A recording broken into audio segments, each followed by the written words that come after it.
নামাজে সালাম ফিরিয়ে একটি বাক্য 7 বার পড়লে সকল প্রয়োজন পূরণ হবে। আমাদের অনেক প্রয়োজন আছে, অনেক চাহিদা আছে, অনেক হাজত আছে। আপনি যদি ছোট্ট একটা বাক্য নামাজের সালাম ফিরানোর পরে আপনি পড়তে পারেন, বিশেষ করে আমরা ফরজ যে নামাজগুলো পড়ি এই নামাজের সালাম ফিরিয়ে আপনি ছোট্ট একটা বাক্য পড়বেন। নবীজি সাল্লাল্লাহু আলাইহি ওয়াসাল্লাম জানিয়ে দিয়েছেন, যে ব্যক্তি এই বাক্যটা নামাজের সালাম ফিরানোর পরে পড়বে আল্লাহ তাআলা তার সকল প্রয়োজন পূরণ করে দিবেন, সকল হাজত আল্লাহ তাআলা পূরণ করে দিবেন। আমাদের অনেক সময় অভাবের ভিতরে চলে যায়, অনেক সময় আমাদের অনেক কিছু প্রয়োজন হয় কিন্তু আমরা কারো কাছে চাইতে পারি না। আমরা মনে করি যে এমপির কাছে গেলে, মন্ত্রীর কাছে গেলে সে মনে হয় আমার প্রয়োজন পূরণ করবে। মনে রাখবেন, সকল ক্ষমতার মালিক হচ্ছেন আল্লাহ, সব কিছু দেওয়ার মালিক হচ্ছেন আল্লাহ।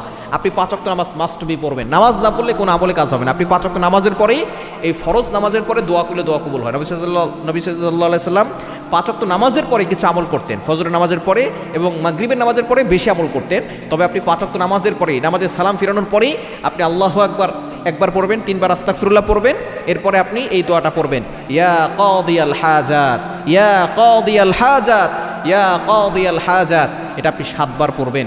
অবশ্যই আপনি যদি আগে পরে দুরূদ শরীফ পড়ে নেন তাহলে বেশি ভালো হবে। 7 বার পরে আপনি আল্লাহর কাছে দোয়া করবেন, দেখবেন আল্লাহ তাআলা আপনার সকল প্রয়োজন পূরণ করে দিবেন, সকল অভাব দূর করে দিবেন, সকল চাহিদা আল্লাহ পাক রব্বুল আলামিন পূরণ করে দিবেন। আল্লাহ তাআলা সকলকে আমলটি করার তৌফিক দান করুন।